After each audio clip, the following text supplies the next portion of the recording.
Welcome to VGVG episode. I really should stop pretending I've kept count of them. And this Friday, Xenoblade 3 coming out. Woo! I'm excited. I'm excited. Hooray for Hey, your game! yeah! Hey, Rock, are you excited for Xenoblade 3? Absolutely no idea what to feel or think. How do you feel? How does the game make you feel right now? I know that it exists, and I know that it makes you excited. Therefore, I'm excited for you, my friend, because I am a good friend who's excited for my friends. That is like the most Xenoblade statement you've said to me today. Oh no, I think I'm becoming Rex, aren't I? You're becoming Rex. So, Rock, as you are my guest I today, love would you you like and to? all my friends. See, I know Thank that you. one. uh, what? Let's respond. Anyway, yes, sir, I have with me a friend of mine, Rock. Would you like to briefly introduce yourself? Hi, I'm Rock. Always have been, always will be. Is that how it goes? It's like super dramatic when he says it. It's too Like late for that now. you can try it again. Go for it. Go for it. Just like imagine like the most dramatic, like Always self-affirming. have been, always will be. Basically, Yeah. that's basically that. Before he just like 5 seconds later like slams the enemy like smack into the ground. That's like the entire I've rock never experience. heard of anyone actually using him like he was good or something. I just heard that he exists. He is an interest. Oh, we're jumping into it. Uh, Yeah, you want to talk about the things Xenoblade. that you were here to talk about, or Oh no, Xenoblade. Okay, so this episode is going to be in some part a celebration of Xenoblade and excitement for the release of the game on Friday. Um, and Rock here has never played any of the Xenoblade games, but has more just like osmosed all the information about. because I am your friend and I've watched Smash trailers. Yes. Hey, surely other people have played Xenoblade as well, or do you just like watch it from like the compilations that people have posted? I'm not Um, I don't remember who I've watched play what, okay. honestly. I'm just like, surely I'm not the only friend of yours who's been like Xenoblade's the best game. I feel like there's a few of us around. Oh, I do have internet friends who are excited about it. I just haven't Ah, had time to like check in on the servers lately. So, okay, fair enough. But no. So, yeah, for but those who I've don't been know, seeing Xenoblade. like hyped Zeke shit posts of yep, Zeke being excited. So I'm pretty sure they're excited. Yeah, yeah. Xenoblade is like I think that's one of those like super memeable games. I think in part because they take themselves very seriously at points, and other times know not to take themselves seriously at all. And it's a weird mix where, like, in the context of the game, it just makes perfect sense. Like when they're being genuine versus when they're just being dumb. Um, and then outwardly, you just see the memes and you're just like, wait, this seems supposed to be serious. Uh, which I think gives a really weird, like, external view of Xenoblade in general. But, like, yeah, at the core of the game, it's like a good game with like an amazing storyline and solid gameplay. Um, which goes to show like which led me to return and say that that rock character for like in-game purposes is not like he's usable and he's very accessible because you guarantee and get him in the game Yeah, and he has he's like a the story character, right? yeah Yeah, and in yeah. the context of when you first get that character he is the only one Oh, by default you can get who can do a particular thing. with Um, that element or something? no, no, Um, like even in no. general, Okay. like so the game, like one of the battle concepts in that game, which I think is really interesting and emblematic of why Xenoblade is so good as a whole in the thinger, in the gameplay department, is that they sort of like go all out with their mechanics and fully commit to it. So in Xenoblade, so like one recurring like battle concept in a lot of the Xenoblade games is the idea of they change the name a lot. Um, I call them like reactions. So you can like combo some what are basically status effects. You can knock them off balance You can like topple them, knock them on their feet. Yeah. And when they're toppled, you can like, they're vulnerable to everything. In Xenoblade 2, you topple them, and then the third person can do like a full combo. They call it the driver combo. So you can first break them, you topple them, you launch them to the air once they're toppled with a different move, Yeah. and then you smash them to the ground. Oh, that's quite a lot of steps. Yeah, so they have like this 4 move like reaction combo, driver combo. Rock is, I believe, the first character you can get who can do that smash to the ground step. Um, Ah. but Xenoblade is Xenoblade. So simultaneously to this driver combo in Xenoblade 3, you can do like an elemental combo, like a combo of elements, which they Yeah. call a blade combo.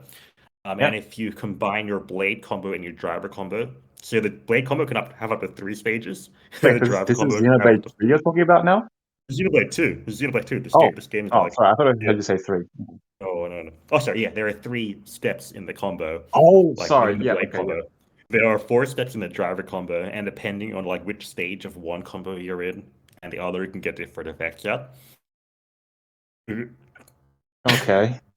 It's the point of this story. It feels like one of those things where like the JRPG gives you like 7 hours to learn all of this over the course of like the first 2 chapters or something.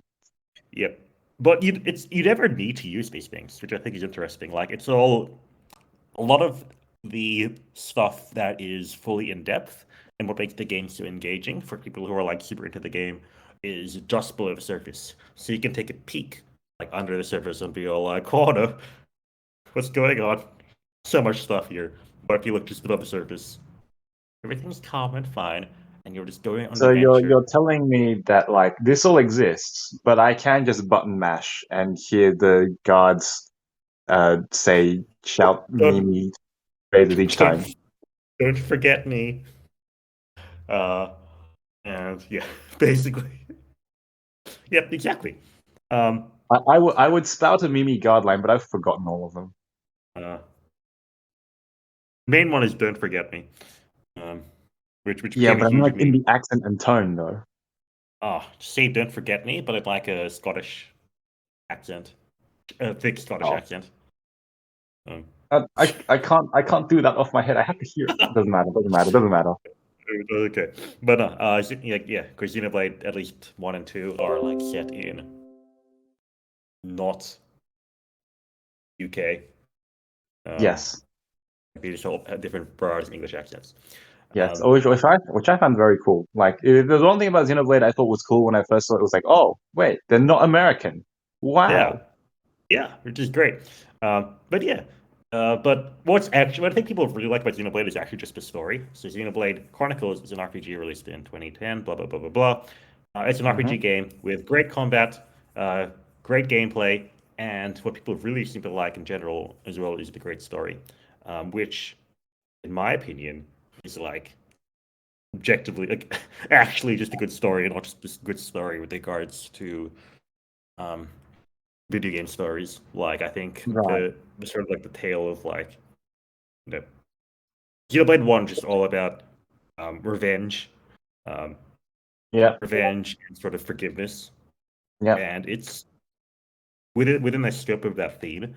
It's like it's a really well told tale that I think would be Oh. really that works really well with regards to the gameplay context. Yeah. Um, it's about one person who just goes on a quest to get revenge, um, and then slowly learns that they do a good job of making you the player want to go on this like quest of bloodlust and revenge. Um, This is not what I know about Shulk from Smash. oh no, no, definitely not, definitely not. No, no. Shulk and Smash is fun, but Get I him, think that's Shulk. like go on. Oh, yeah. Sorry, I just yelled Shulk Mimi. Anyway, go on.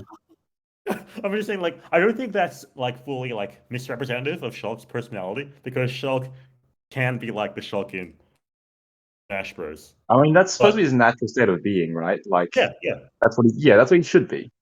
yeah. But like, no. he's that on a very valid bloodlusty rampage to kill like every last one of them. It's it's like actually insane. Like yeah, Dimitri has nothing on Shock. They might both be blonde boys, but like Shock is such a good character and follows such an amazing quest. Xenoblade Chronicles 1 is just an amazing game with regards to the story and the gameplay. All the characters in Xenoblade 1 are just amazing to just learn and see grow as they progress. And then Xenoblade Chronicles 2 added. What do you mean by Xenoblade? As in, like, it eclipsed it, or as in, like, oh no, everything went bad? I wouldn't say everything went bad. I would It definitely went wouldn't say everything. weird. Yeah. Xenoblade 2 is. I don't want to get cancelled for this, but it's much more anime. That sounds like it makes a lot of sense. For some Yeah. reason, that's a hot take. Like, I feel like there's a lot of discourse about Xenoblade 2. People are like, "Oh, Xeno has always been a bit of an anime franchise," which is true. I mean, from the outside looking in, yeah, it feels like when I look from the outside looking in at Xenoblade 1, it looks like the classic anime that's held up a bit, like a little more Cowboy Bebop-y kind of anime than like yes. Whereas this Yeah, seems more like yes, isekai time anime is what exactly. Xenoblade 2 gives me the vibes of. Exactly. So like yeah, I guess technically you could just shut down the argument and be like, look, Xenoblade has always been anime, but Xenoblade 1 has always is, as you say, much more of like that classic Cowboy Bebop type anime, whereas this one just feels like the sort of closer to the modern anime environment of cutesiness and gimmicky characters, but all up, it's still good. And robot maid girls that are being weirdly treated by their owners. Yep. That's one I know. Yeah. Yep. Exactly. Like Xenoblade 1 also has like robot girls, and perhaps overly fetishistic outfits. Like, I'm not saying Xenoblade 1 wasn't anime. Yeah, but that's also like a very classic anime thing. Like in terms of like, yeah, anime has always been like this. But like the difference between that and like, yeah, yeah. it's like they're both anime. Like this, like. But one is anime squared. Yeah, I was gonna say, yeah, that's much better than what I was gonna say. Exactly. Yeah, anime and anime squared. Maybe that's what the 2 stands for. Maybe the 2 is just the power exponent. Anime to the power of anime. Exactly. I think that becomes an exponent. Anyway, yeah, Xenoblade 2 is it's still a good game. I think what they do with Xenoblade 2 is they front load a lot of the anime-ness. They like establish all the anime tropes. Mm-hmm. And then they're like, okay, now let's see how serious we can get with these. And the story ends up in like the sort of like second half of Xenoblade 2's plotline is honestly pretty solid. But like it frames like Xenoblade 1, Xenoblade 2 are sort of like mirrors in that regard. Xenoblade 1 is the story of like a person on a hunt for revenge. But there are genuine moments of levity and fun. Right, yeah. In it that just keep the world feeling like, this world is still worth caring about. It might have so many problems, but the world is valid. Right, yeah, and yeah. we need to keep that hope. And revenge isn't the only thing that exists within it. Xenoblade 2 goes in the exact opposite direction. Where it's like we have the main character, like a main framing device, is overwhelmingly, perhaps annoyingly positive. Yes, yeah. In a world that is like doomed in a way. Yeah. A world of like climate catastrophe and war and famine. Like the world of Xenoblade 2 is not a fun place at all.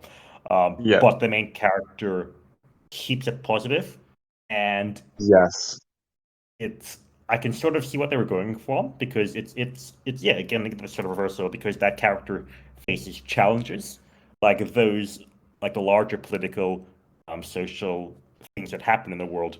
They challenge that main character's his positivity. exactly. And in some sense, it's enjoyable and refreshing to see that he faces those challenges, he takes them in stride, and the rest just still keeps on going. Hmm.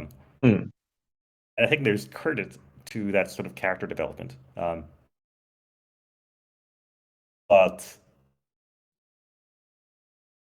it, and in that sense, having like made robots works in some sense because it just shows like Right. other like the world has some weird things, but it's okay.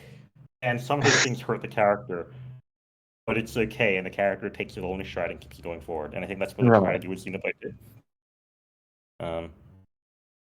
Yeah, it's Xenoblade. It's good. So is it? So it's sort of like Xenoblade One is like the story is very serious but has moments of levity, whereas Xenoblade Two is like the world is very serious but has moments of levity. Um, I would agree with what your statement for the Xenoblade 1. I wouldn't necessarily agree with, with Okay. what you say about Xenoblade 2. So Xenoblade 1 is, I would say, um, a, a dark view. Hmm. So it is relatively dark with like moments of like lightness. This one Yeah. is relatively light with just moments of darkness because a lot of that, world being bad and whatever else, they're like just below the surface. Like the game Oh, doesn't dwell right. on it. Right. Okay. I feel like if, Could, like, for example, and it's like if I was because like Rex doesn't dwell on it, so the game doesn't dwell on it. Or exactly like I feel like if I right. were like a 10-year-old, I wouldn't notice it either. Um, Right. but it's like it would at least it would maybe if I were like if I was like 10, I probably might not notice it like during the first playthrough if I had the Right. patience to play the second time. Yeah. At least for the first half of it. But yeah, they slowly like come up, but they're more like background setting. So I think the Yeah. idea, yeah, because like the game has Xenoblade 2 has like five-ish main characters. Yep. The first like the well five-ish sort of playable main characters. Three of them Yep. are like kids, and they're your sort of main party for most of the game. But you do pick up Yep. two adult characters, Yep. and yeah, I feel like when like if you just start playing the game as a kid, you're going to relate more to like the three younger characters. But like Yep. now, our age, you look towards the adult ones, and you're all, and they're like they're the way the older characters see themselves, they're almost like just babysitters or guardians for the younger Yeah. characters. Yeah. But despite being that sort of having a relationship of like this guardian behavior, like I'm going to keep watching you, make you safe, they Yep. still feel that they still feel his impact. Like they still like his overall positivity reflects well on them, and I feel like that's what the developers wanted you to feel. Right. Like they don't want you to relate to the kid, um, who is overly positive, but to the adults who Right. Who are getting? Yeah. know the world is terrible, but see the optimism and how this kid might understand that, but still just keep You going. see the hope in the future. Yeah, exactly. And you want to be Yeah. inspired by that to keep doing Mm. your own thing, and that's sort of what Xenoblade 2 tries to do. Just for background, because I'm vaguely aware of the main characters in Xenoblade 2, but I don't remember which ones are the adults necessarily. Like, who are you referring to by that? So the main character is Rex, Yeah, the kid yeah, who is yeah, very very happy all the time, wears blue. yeah, We have Mia, the cat girl, yeah. wears a yellow jumpsuit. So Um, is she an adult or a really mature child? she's yeah, I would say a really mature child. Like she's coded as a Okay, child. okay, Um, okay. she is she's functionally a child. For like the way Okay. the story's trying to tell itself. Right. Um, like yeah, I think she's coded just to be like a teenager. Okay. We have Tora, um, the engineer Nopon, who Yeah, yeah, last made robots. yeah. And then we have the two adult characters. We have one guy who Oh, is okay. super So excitable all the one, time, yeah, Zeke. yeah. You See, know the beams of. the But like, lovable one. Yeah, yeah, exactly. But yeah. he's like positive, but he knows what's going on. He uses that Yeah. like positivity as like a shell of that. It's the goofball character who you don't seem to take seriously, but actually has a lot of responsibility. Yeah, exactly. Yeah, Um, yeah. and then you have Morag, who is a woman who is much more Has serious, responsibility. much more openly has that responsibility. Yes, it's a really really good dynamic. Um, Hmm. yeah. And then so when you see Moric and Zeke, I think that's who if once they're older, I feel like that's who the developers want you to empathize with and see Yeah. the game from. But at least for me, like the first half of the game, just solely following those like the three kids in some sense, Yeah. it's too much for me. And even Right. like a lot of the character motivations you have, it's Listen, yeah, yeah. it's Too so simplistic then? well. Okay, I can say great. Like it's very easy to say good things about how we have these adult characters to provide a different perspective. Blah blah blah blah. Yeah. In reality, you're still like watching a kid's love story. It's, like it's very easy to like make all the excuses I can about how it's good, but it's Okay, just but like yeah, and then fundamentally still looking at the same thing. yeah, exactly. Right. Okay, They do fair an enough. amazing frame of it, but it's Fair enough. but there is Torn of the Golden Country, which is Yes, the I was going to prequel. ask about that because everything you said about like how Xenoblade 2 was like, it didn't seem like anything I knew of Torn of the Golden Country by reputation. Torna is like amazing. I think yeah. So I would say that I'm not sure whether I like Torna or Xenoblade One better. I think I like Torna slightly better than Xenoblade One. To me, it's like Right. Torna better than Xenoblade One, much better than Xenoblade Two. Hmm. Torna it's so good.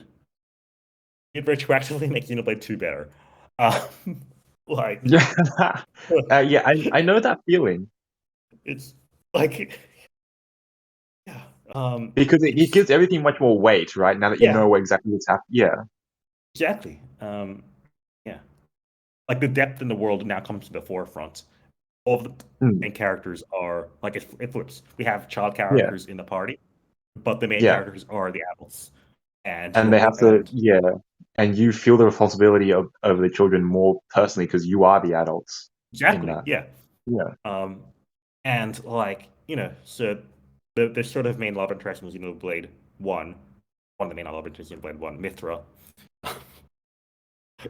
sorry, in Xenoblade Two, I mean. So Mithra in Xenoblade Two, she is a very childish character, Yeah. and sort of you just like watch that love story develop between Mithra and Rex, um, which is fine. Like again, at the end of it all, it's just still a simple anime-ish love Hmm. story, which some people will jive with, some will not. But she's just annoying to me sometimes. And I think you might have seen these in like the compilations. But it's Xenoblade, Yeah. like in Tour of the Golden Country, they have an actual plot line. Whenever Mithra's being annoying, they're just like, "Hey, you're adults talking here," and you're like, "Oh, still for a moment. I'll deal with you later." Oh Um, yeah. And she which, gets which cut out of the conversation a lot, which is in a kind of funny but sad way. yeah, which is refreshing in a way, in the sense like it's I forget the word, but yeah, it just feels relieving because it's the stuff that you sort of wish that Happened in Xenoblade the 2 took main the more game. yeah in terms of the more serious moments. But then they sort of use that feeling as well Hmm. because like Tor like I sort feel like like because we didn't clarify because I already knew what it was. Should we actually just clarify that Torn of the Golden Country is like a prequel DLC or something? Or yeah, Tor's a yeah. prequel DLC, but also in its own, in my opinion, like it's just own game because it's like a solid 20+ hour game. Like it's longer than many other games. But Hmm. I'm hesitant to just call it like a DLC because you can also buy it like download it independently. Right. Oh, So okay. you don't need Oh, Xenoblade 2 to okay. play Xenoblade. Like you can just I get it didn't straight know that. directly. Oh yeah, it's so good. I think it can That's get cool. on it. At least you could like buy like in a game store like a download code for Twin of the Golden Country, which wouldn't Oh, have get gotten you the actual game. But yeah, in Torna, you're just talking to like yes, so in Torna they have a more serious story. Um, yeah. what are the side arcs from the story? So there are multiple stories. Like the main story is like the sort of political warfare story. Yeah. The second story is the growth of the main character and her sort Yeah. of inevitable demise. Yeah. Um, and the third story is the story of Mithra, that love interest from the main game. Hmm. And basically, Sumitra's story is sort of the line that propagates through both of them because Yeah. she's very Yeah. closed off in Xenoblade 2 in the base game. But in the It prequel, sets up her character in the base game. yeah, Yeah. and you sort of realize on further reflection the reason why she's so closed off is because, and the reason why she's so closed off and so like vulgar is I guess the right word, so like forward, because in the first like in the prequel everyone is telling her to shut up. Like, Trauma. yeah, because like no one like really accepted her because they're just like, hey, sorry, we have this war to deal with. I don't want to talk to you right now. And you're like Oh. moodiness.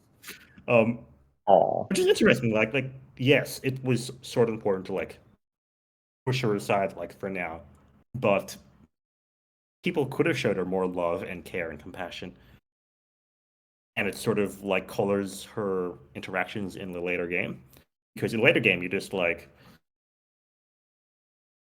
well, I'm sorry that some people annoyed you. Just don't really care. but the prequel is like, okay, we had to do these things to just keep on going. And yes, everything was bad. Yes, you are just one thing that had to suffer. And Ouch. yes, we had to care about everyone else. But also, that doesn't mean we shouldn't care about you. So it colors how you feel about Torna. Right. So tell us how you feel with Xenoblade 2 Yeah. in the story sense. Yeah, Xenoblade 2 and Torna is great. Yeah, Torna and all the plot lines in Torna end nicely. Like they finish like relatively well. There aren't any loose ends. Like if you just play Torna on its own, you will have a great time. Hmm. Xenoblade 2 is like it sort of takes those and puts them back together again with the new elements from Xenoblade 2, and it works out also well. Yeah, it just Torna just brings Xenoblade 2 to the forefront. Hmm. But this video is supposed to be about Xenoblade X. The middle child, The middle child, which everyone hates. It's insane. and I, who only learned through osmosis, don't know anything about at all, except Because the one name of the main character, which is Elma or something. Elma, yes. Yeah, That's so she's all I great. know. Xenoblade X is amazing. So it is the weird middle child. It's the black sheep in so many different ways. So it released on the Wii U. So Xenoblade 1 Yep. released on the Wii, Already released a death on sentence. yeah. I think that's one of the big things. Very few people got the Wii U. There is that. There is that. The Xenoblade games in general have a bit more of this like sci-fantasy Yep. going on, with a solid amount of emphasis on the fantasy part. Xenoblade X is like full sci-fi, Right. 100% sci-fi, nothing Right. else. Right. It's fantasy in the sense that there are things that you don't understand, but like it's in the context of the story, it's supposed to be sci-fi. Right. Yeah, so there's that. So it's a bit weird, and for someone who's used to like your more fantasy, it's just not going to be appealing, which is Yep. fair. Um, Xenoblade X is what got me interested in science fantasy as well. I'm sorry, science fiction stuff, just because it's so good. Oh. Yeah, so like it is that. Xenoblade X's story is mediocre at best. Like the base story is not good. Oh, okay. By Continue. story, by story, I mean the sequence of events from A to B to C to D.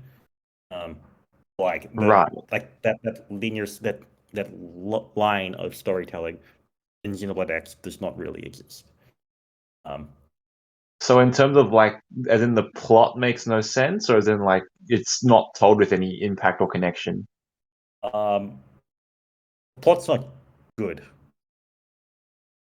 as in yeah, the plot's not good. But like yeah, Okay. all of the above, all of the above. Okay. All Um, of the above. Okay. in terms of like the linear story. So Hmm. yeah, like okay, I think there's sort of the bad things, but yeah, the bad thing about Xenoblade X. It's on the Wii. It's completely different. It's like science fiction instead of fantasy.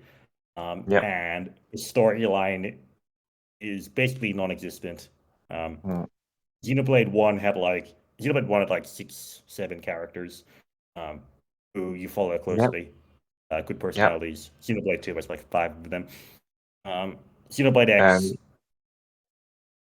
has the one? Yeah. Well, I guess that you could say they have like so you play a sound protagonist, which is already a Yeah. huge change from Xenoblade 1, Oh, where right. Yeah. Shulk is an amazing protagonist. Yeah. Here you're playing a sound protagonist. The main character is your sort of boss and co-worker, Elma. Yeah. Are you like an And avatar character in this? yeah. So you can make Okay. it's a bit like Byleth in Three Houses, where your character is silent, but you can say things that just imply to be what the character says. Right. In scenes. And we all know how people like Byleth. I think Byleth's fine, but yeah, like yeah. I mean, yeah, fine, but I feel like that's as far as it tends to go. I think Cross. Positive. So the character you play in Xenoblade X, Cross. Yeah. The Cross is I think Of slightly better course. than Byleth in the sense that Cross is not the main character. Like Byleth is like the god character Oh yeah, of yeah, true. Three Houses. Where like and while the three real main characters, sorry, the four-ish I could say real main characters of Three Houses, being the three lords, so Edelgard, Claude, Dimitri, as well as Yeah. Seveth, I would say for Silver Snow. Yeah. All four characters are very compelling, or like a very good. But Yeah. Byleth like stands like Yeah. probably Yeah. on top of them on the podium, and you're just like, care what you Why? think. Show me what Dimitri. Show me the Edelgard things. Yeah. So at least in Xenoblade in Xenoblade X, you play as Cross, but Cross is like happily second fiddle to Elma. Yeah. Because Elma is So I'm gonna get to the characters briefly. Elma, she is a mechanical engineer Mhm. and a soldier. Mhm. So basically, So in a nutshell, Xenoblade X. What we have is the world Earth, got caught up in a crossfire between like two warring alien species. The Earth Yeah. gets destroyed. Yeah. Before that happens, basically Elma helped create basically some technologies to help humanity survive. So she Yeah. helped them build like giant arcs, Yeah. just send people from Earth into space Yeah. in case the Earth was destroyed. So she made a Yeah. giant arc project, and she helped make basically these giant mechas Yeah. to help people As you defend do. themselves, as you do. Yep. As you do. And she also ends up being like one of their best parts. So she's a bit like what people might say is Mary Sue-ish, but it works for the context because like I'm gonna get to this in a bit, but yeah, I so mean, personally, I Elma think is, Mary Sue's is a bad metric for things anyway. So. but I think it works. Like yes, it's arguable to say she's a Mary Sue-ish character, but she is good and she's generally well liked. Mhm. One character people dislike a lot more is Lin, who is your second sort of main character in the main trio. Yeah. Lin is a 14-year-old girl. She's 14 years old. She is like her thing is that she's just an insane mechanical engineer. Her job Mhm. is to take those like her sort of main story arc is taking those sort of mechs that Elma has helped develop the skills they call Yeah. them, and try and get skills to fly. Yeah. Um, which is as good a goal as any. Like, so she just has an engineering goal of we want to make these skills fly to better explore the world, to better like Okay. defend Yeah. ourselves. Yeah. Yeah. And the story of the game is okay. We're crash landed on this planet.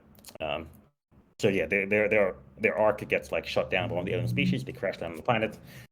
And Xenoblade X Yeah. is all about this like human drive to survive on this new Okay. planet. Okay. And like basically just doing what you can and seeing how humans work on Yeah. this planet. Right. So in many senses, is this sort of like colonialist narrative of gotta get on this new planet, gotta like fight off the natives, sort of, but not really. Oh no. Yeah, but it's interesting. So, like you on this planet, there is hostile endemic life. Yep. You do need to tame the land and like fight off, the wolves or whatever that might fight you. But you also find like aliens there as well. Some who like arrived on the planet a bit before you, some arrived a long time before you, and stuff like Yep. that. Like you very quickly meet. So like the first couple of chapters of the game is just you getting used to the planet. Yep. And then at one point you basically some of your team members have just gone missing. Yep. So people like within like your army have gone missing. Yep. So you will just go out try and find them, and you see they are caught by one of the alien species that might have been in pursuit of you. Yep. Might have been like the one who shot you down. Yep. They killed like some of your people. Yep. So you fight them off. So like, and now it's basically just guess we came in the same time. All right. It's us against you. We sort of like have to keep on living despite that. It's not all like light and dark. Like you do have to negotiate with them. So I get that in a second. Actually, I get that now. Like, so when I say the linear story is bad, where Xenoblade X really shines is both in terms of the environmental storytelling, Yep. and the environmental storytelling and the environmental, the implicitness, like the implicit story. There are things that are just good Yep. behind the scenes that aren't supposed to be told, but make you Right. think. Yep. And the side quests. Hmm. So like there's a side quest rate to this specific. So this specific alien species like sort of like very quickly becomes like shoved aside. But these Right. aliens, you slowly begin to work with them. You slowly learn their internal politics and one of the side quests. You get them to Yep. work together with you Mm-hmm. on certain objectives, and you never really fully get along. But yeah, like you just learn to work with one another. That is never touched. Like they basically introduced this specific alien species for this like single event in the story, and they never Yep. fully like get back to it. So that's what I mean by like the linear storytelling is bad. All right. Then yeah, and then like in it they have what's probably one of the natives. so, so there's this like native creature that Colonialism. that the prone like the sort of evil species in this context, it looks like a giant potato. Okay. And that creature, Flattering. his name is Tatsu. He's a Nopon. Hey, hang on. Did you And say potato? he looks like a potato. He looks like a potato. These are the giant rabbit-eared looking ones, right? Yeah, the Nopon. Yeah. They Yeah. look The like same giant as the potatoes. other. Huh? They look like giant potatoes, especially in the art style of Xenoblade X. Oh, okay. Okay. So Lin befriends Tatsu. See, I always think of potatoes as being more bean-shaped, but they seem more squat, like rice bowl shaped or something. Oh yeah. Okay, whatever. He looks like food. That's the main takeaway. They think Tatsu looks like food because they want to eat Tatsu. Um, Yeah. Tatsu and Lin, so the kid engineer, Hmm. become friends. Yeah. Tatsu. Tatsu is really the main thing I wanted to talk about today. Everyone hates Yes. Tatsu. Everyone hates Yes. Tatsu. I've heard, and you want to defend him. Tatsu is amazing. I love Tatsu. Like, I wouldn't say I love Tatsu, but I think Tatsu is like a solid character. Um, just take actually a few steps. So Elma is a great character. The story, I think, despite what people think, the characters in Xenoblade X are great. Uh-huh. So the only character who you have to have in your party for like literally the entire time is your sound protagonist. Yeah. So as opposed to the Xenoblade 1, Xenoblade 2, where you always have like any of the characters like on screen with you, following you on this journey with you. In Yeah. Xenoblade X, most of the time you are alone. You Yeah. very well can be alone. So you never really get to know any one character like intimately. Any one Right. character as well as like Shulk or Yeah. Nia or Yeah. Zeke. Yeah. You just have glimpses of Elma in the storyline as you hear as she fights off some monster, or you hear the Right. characters like talk about, oh, how she's Right. good at this thing, or you talk to her when she's like on the weekend trying to repair a car because that's the type of person she is. Um, you never really get to know them like as intimately as you do in Xenoblade One. Right. Yeah. That's okay. And this is like Real. a It's like weird real equivalent. life. Yeah, exactly. Like that's what I keep on thinking about. So I recently played Xenoblade X, probably like a year or two later. So after I moved Hmm. overseas, and it almost feels a bit more mature because you don't, when you're in school, when you're in high school, you're going to see the same like handful of people every single day. You're going to like know all of your Yeah. friends like inside and out. Yeah. And when you start just having your own responsibilities and things to do, or even just Yeah. like know There's different people. yeah Right? too much to do. Too many people that you need to have small interactions with, but no actual real quality time. And sometimes you can like yes, I would say yes. And when you do spend quality time with them, like I put it, you can be best friends with people and still only hang out with them like once a month, once a year, um, Yeah. and that's okay. It doesn't devalue the friendship in any sense. Mm. Um, in many ways, I would say that Xenoblade X is all about that. Like you feel this attachment to all of these characters, and even if you don't know anything about them, you will fight for them. You'll do anything for them within the context of the story. Um, and yeah, it almost feels like so. So in Xenoblade X, there's like actually a pretty solid cast. There's like I think 10 plus characters um, Mm. who can join your party. Mm. Most of them don't do much. So most of them have like basically each of them has like five like heart to hearts like conversations that you can Yeah. just have with them particular times throughout the day. Yeah. They have like a handful of side quests each Hmm. um, that are like fully focused on them. Yeah. Um, and like about And half of them and are that's your quality time with them. and about half of them are like the main story, or like roughly the main Oh. story, unless you see them from time to time. Right. Um, taking Elma for example, like Elma is, I think people like some people are like I know some people are a bit upset, have been a bit upset that like in Elma you never really go deep into Elma's backstory. Right. I don't think you have to. Um, like because you see what Elma is right now, you see what she Mm. can do, you see how Mm. she reacts in those certain situations, you get a good idea how Mm. she'll react and Yeah. respond to new situations. Um, her lost affinity mission, her lost like unique mission, happens after the main story. People are like, Yep. "Oh, we're going to see all these huge personality change." Sorry, we're going to see like have this unravel her huge backstory, have like a dramatic scene at the end of Yeah. the day. Um, but no, you go with her, you fight off like one monster, and then she's like, I think this was the monster that killed my lost teammates. And like that like that's basically the end of the mission. Wait. Killed her what? Previous like so before you joined like her before you and Lin like joined her squad, like she Yeah. had other squad members who like just All died. right. It's like a like it's mentioned like once, like just before you join, like when you first like meet some of her friends.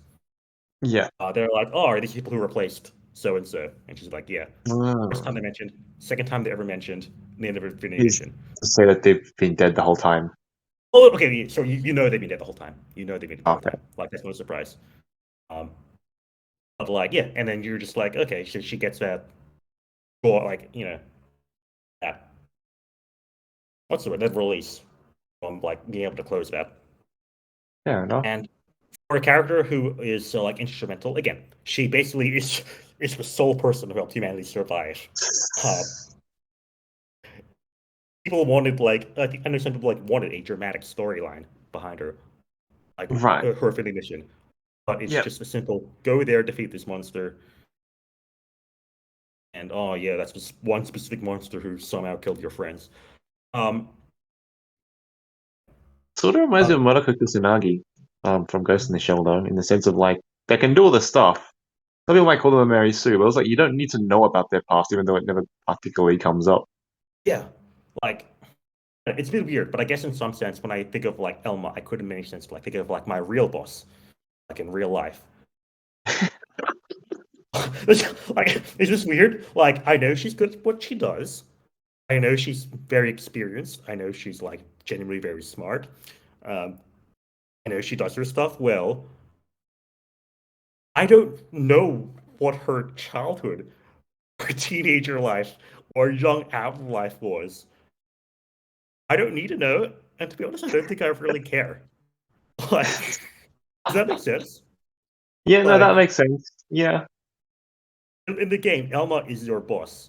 Um, she's your friend and your boss. And Elma like explicitly says this at one point in the story, which is if she wants to tell you, she'll tell you. yeah, she if she wants to tell you, she'll tell you. And Yeah, that's a like that. That's a let's just keep this normal. Like we have a job to do right now. Let's do our yeah. job. Um, and yeah, so sure, one could say she's Mary Sue-ish. Why is Elma so much better than everyone else? Um, I'll turn the question, framing a different way. Why is my boss better than me at my work? Obviously, she is. I don't think you know why for that because she's my boss. She's been here like doing this thing for I like mean, forever. depends on the boss. You're in a Yeah, certain yeah. field of academia. It could be a different kind of boss. Yes, yeah. Oh yeah, it can be, but like in the context of this, like I don't need like I, my boss does not need like in real life does not need to justify like her expertise. She Yeah. just is amazing. I don't need a backstory for Elma because what we still see of her, it works perfectly within the context of the game. Of we're just passing by an adventure, we're just trying to survive in this world. Um, I know what you can do. We can help one another, but yeah, there's also everything else we need to do. I think it's pretty interesting, and satisfying, and that's the sort of like storytelling that works with Xenoblade X. It's much more subtle. You get hints of what Elma's like and how Elma got to this point. Um, like so, there are like for example hints of like Elma having this sort of love story in the past, and this person that she loved died. With the rest of the squad. Differently. You don't know how they died or what happened to them. There are some hints, but like no, you don't need to know, and that's Yeah, fair okay. enough. Yeah, Because what you still get is valid. And yeah, if she wants to tell you, she'll tell you when she's ready. Like when the context of the game, she does not feel ready, and that's okay. Not every answer needs to be. Not every question needs to be answered, and that's how a lot of people how feel a lot. Yeah, that is a lot of how people feel about the story of Xenoblade, where Xenoblade X, where there are so many questions the game just doesn't answer. Time to answer. I Like mean, I so, feel like I guess that is what makes this kind of thing niche in the sense of like it does go against the expectations people come into when they want to look for media, which exactly, is yeah, to involve them. exactly, and especially in the context of being released as a sequel to Xenoblade One, which is the exact opposite in that regard. You can see why it's in Nations is the black Yeah, sheep. yeah, Um, yeah. So the context of how I discussed Elma as a sort of thematic component to propagate the story of Xenoblade X. Tatsu does an amazing job. So the reason why everyone hates Tatsu is the Tatsu and Lin, the kid. yeah, yeah, They're just constant food. Like people just say they're just constant food jokes. yeah. Um, like they're just constantly joking about Tatsu looks like a potato. Oh, we're going to Yeah. eat you up. Um, like so before every sort of main quest, Wait, as in before like in the game itself, or is it like people meme about it outside the game? in the game, like Oh, constantly, okay. That okay. constantly. Tatsu Okay. is food. Um, in, in in the main storyline, again, the main storyline isn't very good. Um, Mm. but before every main mission, basically without fail, there is without fail off like the first 2 or 3 main missions out of like I think how many there are 14, 15, whatever, 10, whatever.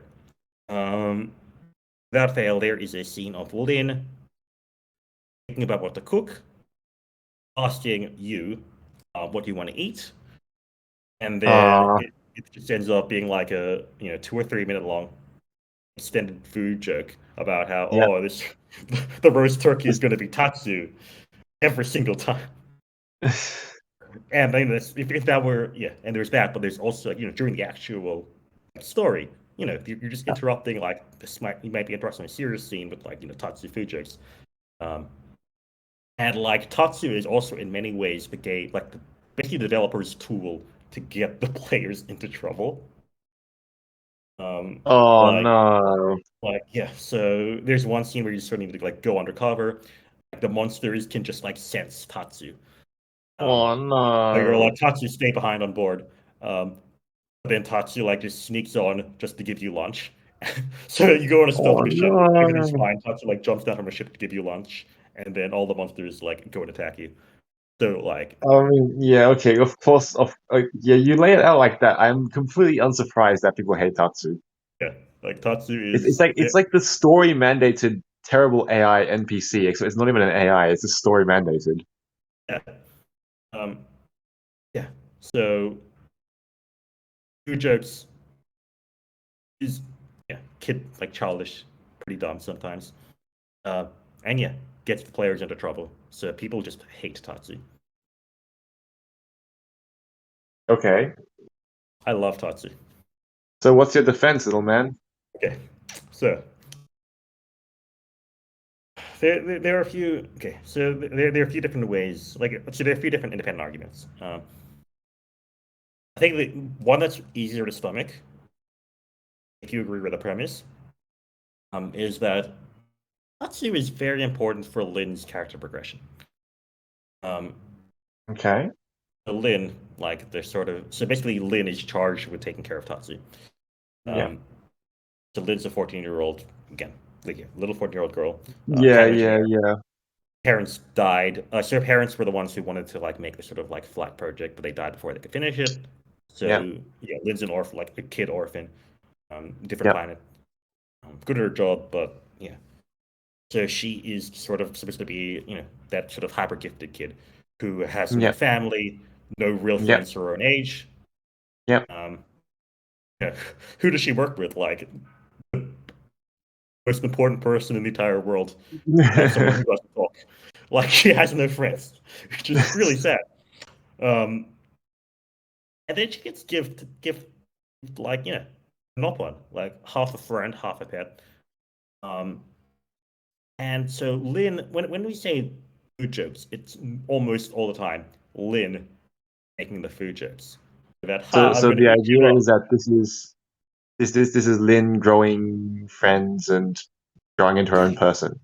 It's Lynn being a kid. It's Lynn just Yeah. making dumb recurring Yeah. jokes with her friends. Sure, I've made worse jokes, like worse recurring jokes when I was 14 years old. I'm Like, so sad I didn't get to see that. yeah, so we have the main trio: Lynn, Cross, Elma. Lynn's like the only real like human character, like the only one who has like an actual human personality, Right. who like feels the whole time I'm saying about how Elma like tries to be professional. So, despite being like the hyper gifted orphan stranded in space with a really important mission, she's still the most down to earth character out of the other two Yeah, humans. down to earth, Out like of the other real two. person. She's Right. like if like Elma is your boss, Lynn is like your little sister or like your niece or something. Hmm. Maybe she's not the one you relate to most. That's probably going to be Elma. But you're going to care about her. and whenever she does talk, it's probably going to be something that is more intimate. Something Right. Elma would say. Yeah. And like she's like the main narrator as well. Like Oh, she okay. like her like Lin is she's Oh, supposed to be like a sort of main symbol for humanity is what I want to say. Like she opens the story, the history, the end of the game is her, narrating the end. right. Um, like Lin colors the entire thing. Right. Um, and yeah, she does like so she cares about everyone. Yeah. And yeah, at the start of the game, like she's just only her work. Like her job is Yeah. at this flying project to work. Yeah. No one her age, and everyone is older, or yeah, more Yeah. like parent figures Yeah. than like friends. Um, Hmm. and in a game whose main story is humanity has left the Earth, stranded on a new planet, all alone. In many Yeah. senses, Lin is a metaphor for humanity as a whole. And Lin, like, and Tatsu is that sort of like lifeline, that sort of. This is like, I'm glad to see someone else with me in this situation because Tatsu is also like in some sense lost. Um, Right. Yeah. Yeah. and she gets that sort of like friend sibling pet relationship to Yeah. actually legitimately care about and see Yeah. life is more than just work. There are things to be happy about, have fun Mm. with, and joke around. Um, especially like in Lynn's actions within the story. Yeah, like a lot of the many of the things for decisions he made within the team, Lynn and Elma, of course, being them two characters, have the opposite views. Like Elma tries Yeah. to be objective in Yeah. her decisions. This guy needs to die. We need to go to this And place. Lynn Do this is a child with emotions. thing. Child, but she's very much like Rex in that sense, but not the main character. In that she's like, maybe this guy should die. I don't want him to, and I think Yeah. that's good enough reason for anything. Yeah. I don't want to kill people. Um, I don't know if he deserves it or not, but yeah, and stuff like that. Yeah. Which is she is the Very human fair soul. for. Yeah. Yeah, and Tatsu becomes that link. Um, like Tatsu is that finger of growth that elevates Lin from working child prodigy to like sort of real human because Okay. he gives her that friend equal relationship equal. Hmm. Um, more than that, yeah. Well, there's that. Um, there's that. Okay, like Tatsu also does some valid things for the party. It's probably not as relevant as the next point I'm getting to, but Tatsu does relevant things for the party. Honestly, he's probably more relevant than like Ricky, which Fair I enough. like. Controversial. Um, Ricky being the knock on in Xenoblade One. Yeah. Yeah. Yeah, like Tatsu makes jokes that aren't just food. Like he has some legitimately funny like lines. Not going to do a list of jokes or anything, but yeah, there are a few that are funny. Um, Can I ask if the no he puns are does. like popular in general? Yeah, well, popular in like the way mascots are popular, like the way Moogles are popular, like they're cute. But when people think of Final Fantasy, they ultimately are going to think of Cloud or Tidus or Yeah. Lightning or Yeah. Optus. But the Moogles They're going to also think of generally aren't Tidus. characters, except in that one Final Fantasy game where there's like a Sure, Mog or something. sure. But I would say the same thing. Like when you think of Xenoblade, you can think of Shulk or Pyra or Mithra. You aren't going to think of the Narbons. But I'm just thinking like, I thought Ricky was like relatively uncontroversial, but also I also know that like people just don't like you said, like they don't like the fact that he's a lot of just food jokes. And I know there's a lot of reasons why the like the was his name Tora? The Xenoblade Chronicles Yeah, 2. yeah. So now I hear that Tatsu is also disliked. Like, do people like Nopons as a concept, but are there Nopon characters people like, or I think okay. So Ricky, I think, is generally liked. I think I'm like one of the people who hate Ricky the most. Tora is very okay. polarizing. Like not Okay. everyone. I wouldn't say Tora's hated. I would say a lot of Right. people are just picky about Tora. Right. But like, yeah, which is fair. Like people, hate Tora. I think no more than people hate like a lot of anime characters. Fair enough. Um, Tatsu, though, everyone hates Tatsu. Everyone hates Tatsu. So Okay. yeah. Let's see. Okay. So so basically, I have three arguments. One, Yeah. Tatsu is an instrument towards the growth of Lin, who's the human soul, as Xenoblade Chronicles Okay. X. Two, Tatsu's not actually that bad. Come on. He's really funny sometimes. You can list all things he did wrong. You can also list the things he did right. Like, Okay. he tries to defend Lin sometimes. Tries to defend Lin a lot. Yeah. Like there is a real friendship going on there. And he does like peaceful things. Like he convinces someone to convinces like one of the alien species to like come and help you all. Um, he is the native. He's the longest. He's been people who's been on that planet for the longest. So he knows what's going on. It feels weird to follow that, like to have that follow up from like half friend, half pet. Yeah, mascot. Fine. Okay, I wouldn't say native. I would say yeah. He's been there the longest. We can't just say like very colonialist vibes. I guess we'll just roll with that.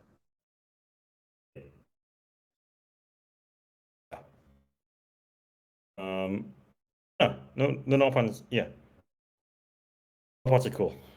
And a third point, the weirdest one. Okay. That's that food jokes are good, actually.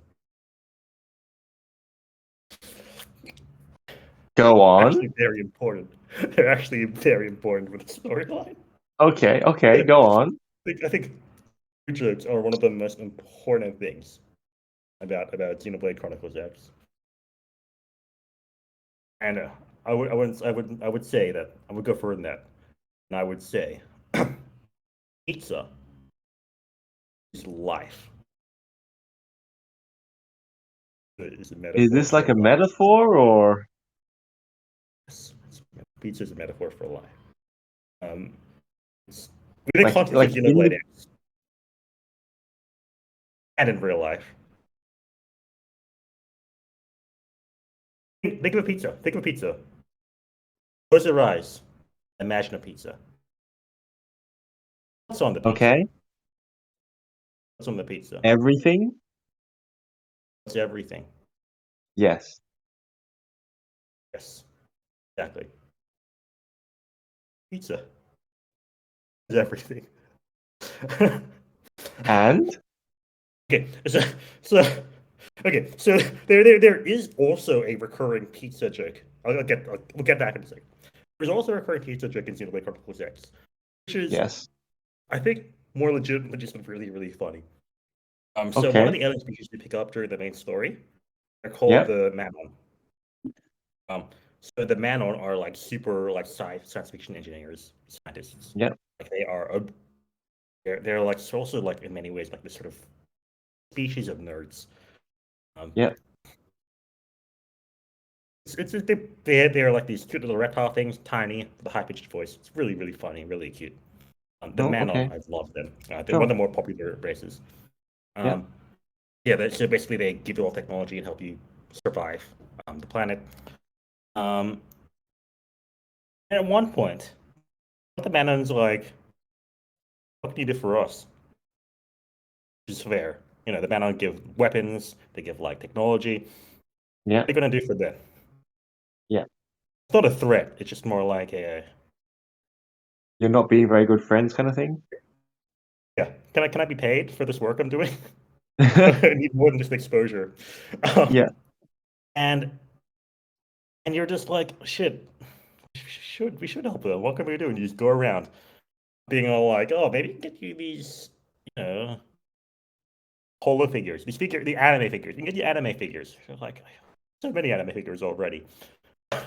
This is like actually a thing that's one of the dialogue options you can have. You can offer Wait. anime figures. That's That's a thing. That's not you just making up something random because you would. That's No, that's no. literally what's in the game. Like, they're not anime figures. They're hollow figures. But they're Okay. termed as anime figures. Like, Okay. So they call that was there's a joke about how you can never open the hollow figures because of the values of their price. okay. Fair enough. Like it's So they're anime figures. Yeah. they're anime figures in like a sci-fi setting. Yeah, and they're like, oh, I'm sorry, my wife told me I spent too much money on these hollow figures. Please offer them to me. I have enough of them already. They're anime figures. Then you're like you go around and then you're like a burger? Yeah. No, it's shit. Have a pizza. You like just buy a frozen pizza. You just give them to them. They eat it up immediately. Like the cold, frozen pizza. And they love it. This sounds worse than being paid by exposure. Um, and they're like, and they're, like the framing is like, what's going on with these things? But then, like, what they're like, the man on, they are logical creatures. They're high technology advanced. They love this technology, and the concept of let's get bread, let's put everything on it. No logic, no idea. Put everything on it, and we like it's not literally everything.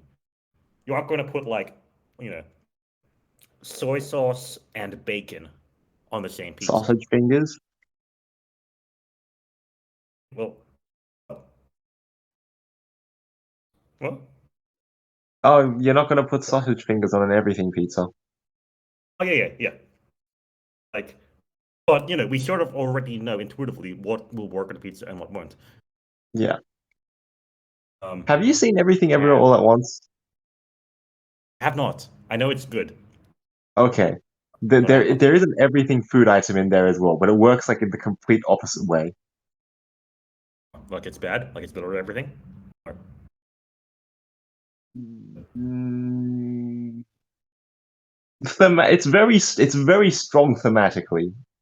So it's gonna be interesting if you watch that after this conversation about pizza in Yeah, Xenoblade X.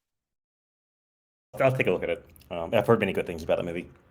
It is quite Yeah, good. It like is amazing. I've heard good things. I could check it out. But yeah, like so then that like in some sense like answers what can humans do for Manon. Um, Yeah. Manon are much smarter, technological, advanced. Humans have like ingenuity. It's the very generic fantasy reason of why humans are just as good as like elves or dwarves. Humans Yeah. have ingenuity. They have creativity. They Oh do yeah. dumb Or things and love dumb imagination, things. or sense of humor, or Yeah, and Manon, which are technology advanced, they don't have that capability to just think, let's get bread, let's put round things on it. And more generally, like think of like real world pizza. Like modern pizza is very Americanized, um, yeah.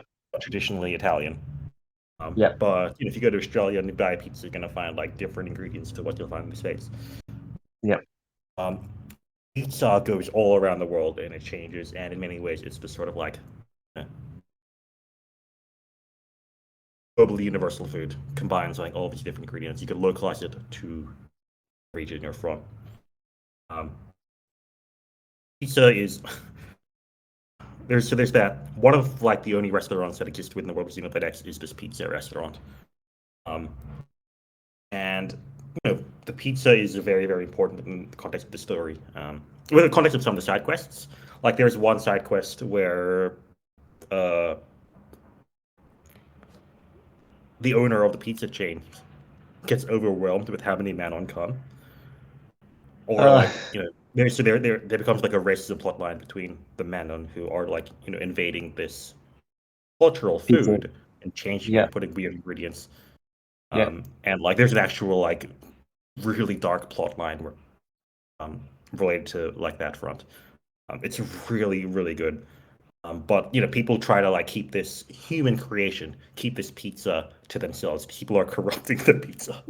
It's not am I corrupting the pizza and or invading you sort of space. just glazed over. Oh yeah, the man are putting everything on pizza, and it goes really dark places.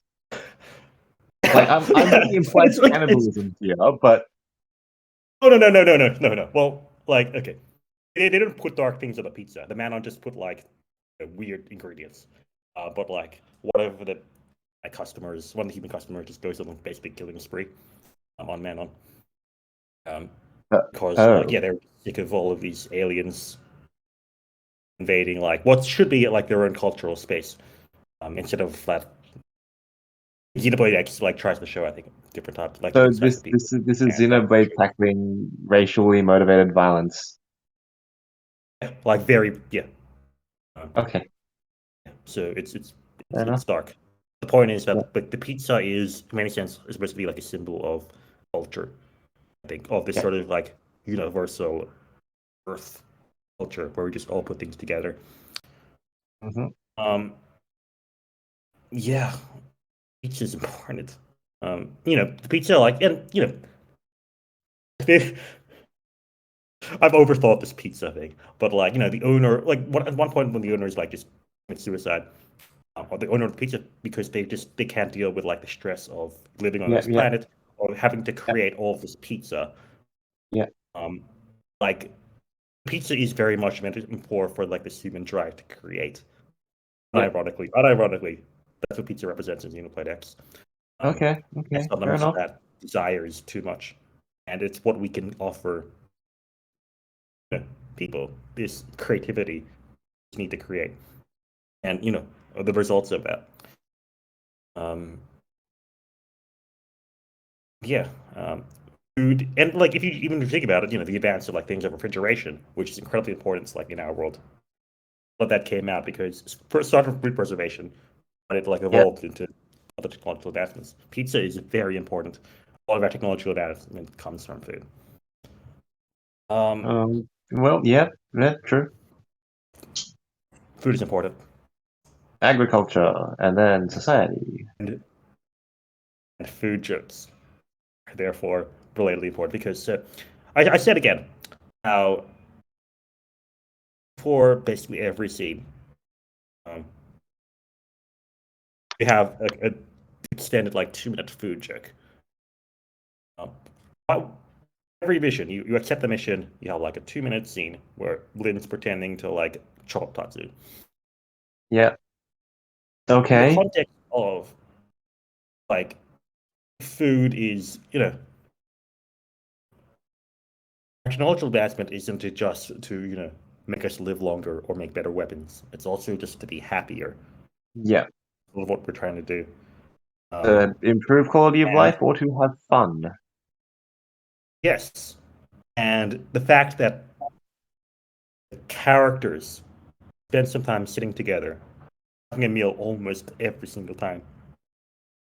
The developers spent the time to like, design the food, design the method, the design and act in a really dumb skit about the same thing each time. It gives that sense of normalcy. It gives a sense of tradition.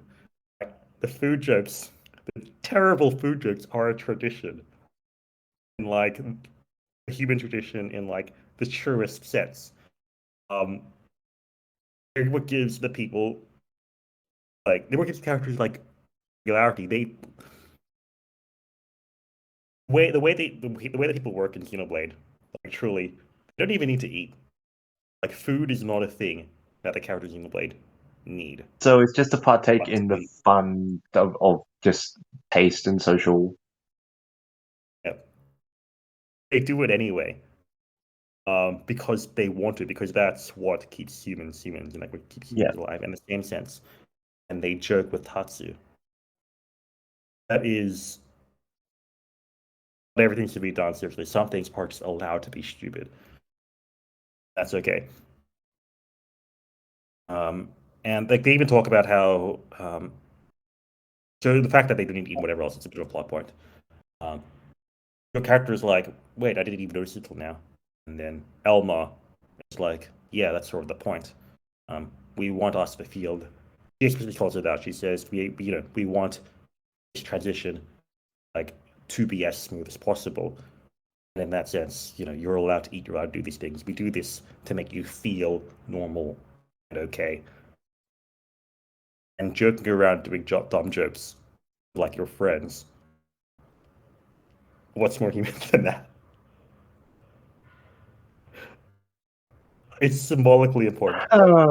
I mean, this is all good and well thematically, but did it make for a good? Did it make for good character interactions?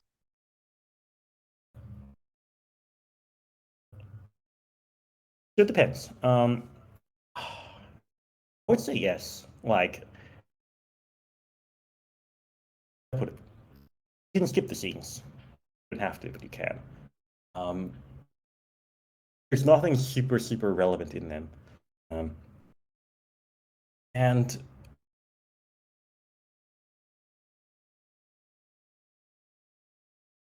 with people, And a lot of the time yeah, things you're going to say are going to be dumb.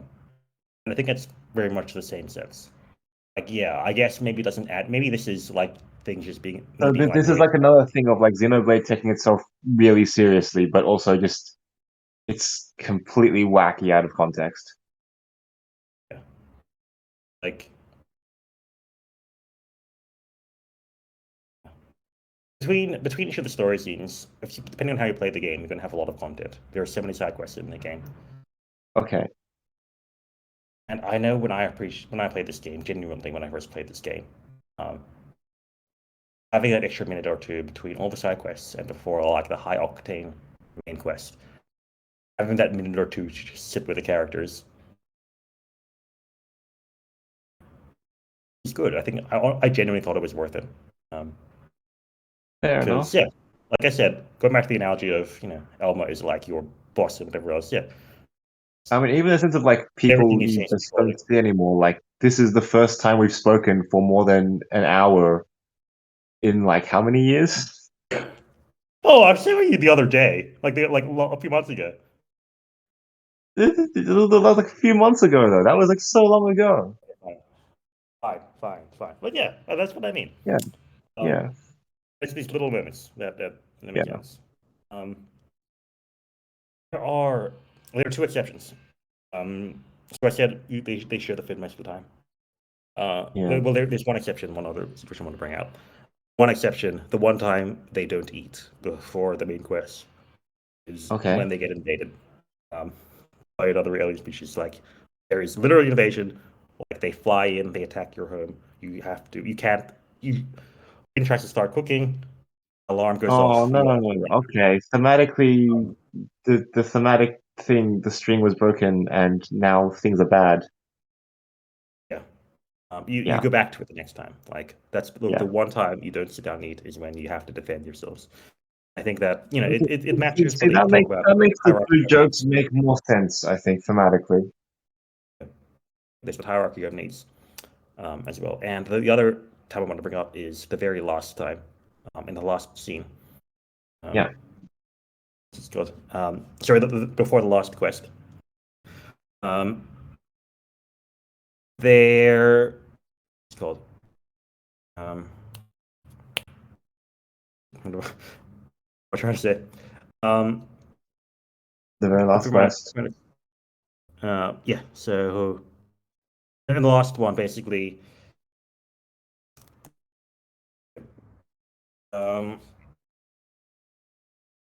I'm sorry, Lin tries to cook for like this time a larger party. Like all of the main Yeah, yeah, characters coming yeah, together for like this one last quest. That yeah, last quest is in the story in the context of the story super time sensitive. Like they have yeah, to get to this place, do this yeah, thing. yeah, Um, and you do this as soon as possible. yeah, Once their like boss says go, they have to go. yeah, Um, yeah. and despite that all, so and it's like okay, time to cook. But you're And one of the taking the other time to cook characters anyway is like because that's how it's done. one of the characters calls her out on it. She's all, "How can you eat Oh at a time like this? Don't need no. this. We need to like be in our like robots get ready to fly out when we can. But our Thank you for making those humanity, the like. food that connects us to our humanity. And Elma's like, no, dog, this is it's okay. This is like Lin's way of coping and then going to cope, and we are all in high stress. This could be our last battle. We can afford to have a meal together.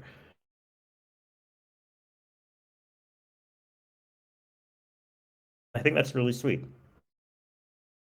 And It's a connection to humanity. Elmer has come and joined Lin in the humanity appreciating world of food. I think exactly. I think that's what Tatsu is supposed to represent. Like, yeah, again, when I say why do people hate Tatsu? Food jokes, but they're just what parts of that's just what part that's just what's part of makes humans human. To be Growing up, fair, though, I feel like given that Lin's the one doing the cooking and all of that, I feel like this is like a lot of just this is Lin's thematic element in a sense. yes, So but it's mostly still on your first point of Tatsu is for Lin's development. sure. But people hate Tatsu's existence for just being like food.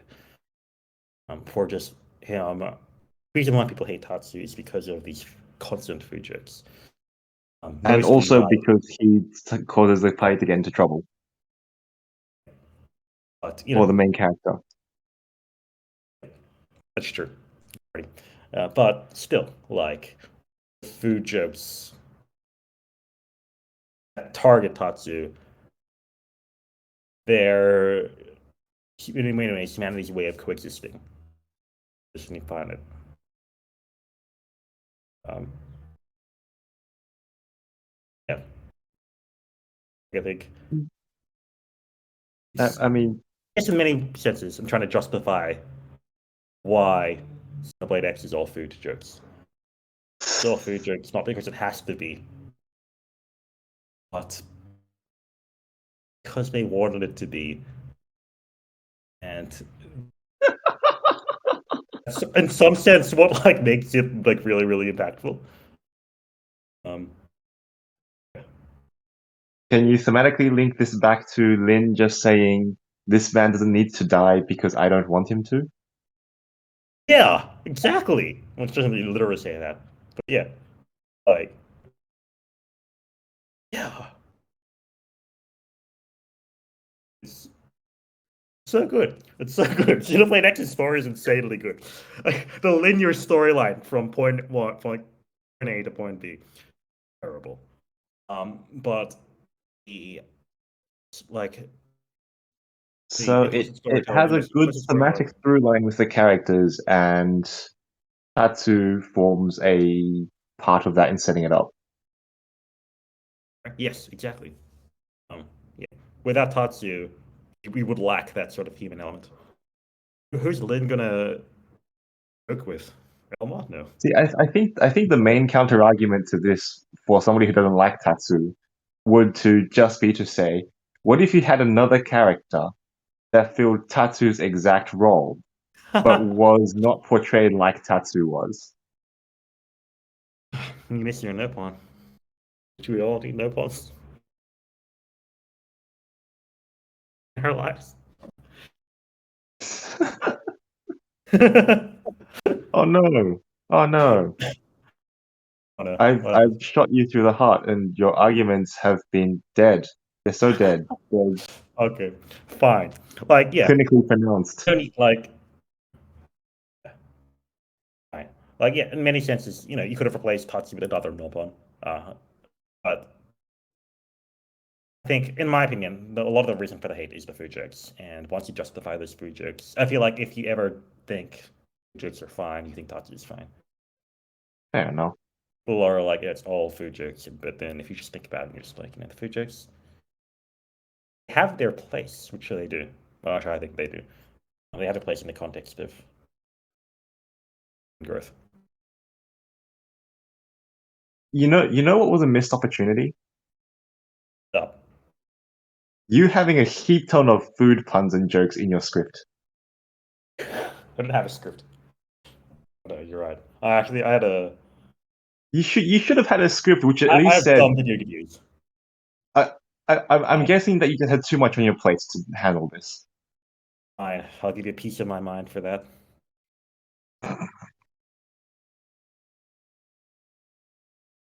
I I can't think think of that's any that more episode people. of VGVG.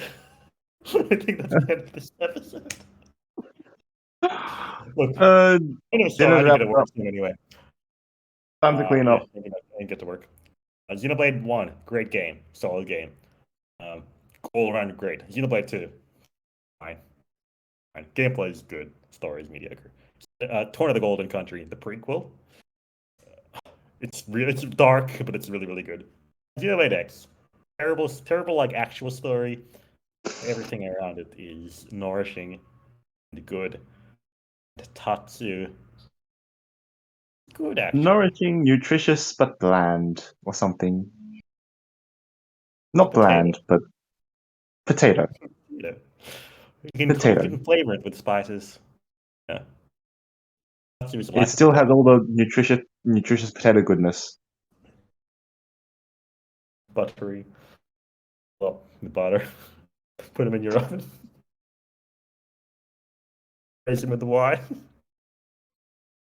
Lots of nice things you can do with potatoes, except unless you boil them in water and just have the boiled potato. The plain boiled potato, no seasoning, no salt, no tomatoes or onions or garlic. We spent like a minute doing this, like every like 5 hours. Is that bad? I don't think so. Okay. All comes down to. Anyway, Well, I guess this wraps up your arguments for your Tatsu and they could have been no that's no there's no Japanese foods I know off my head that has a Tatsu in it. oh well, you gotta work. Oh well, just Me, like in like, Xenoblade X, you will go back to work and I'll talk to you again for your heart to heart in another 5 months.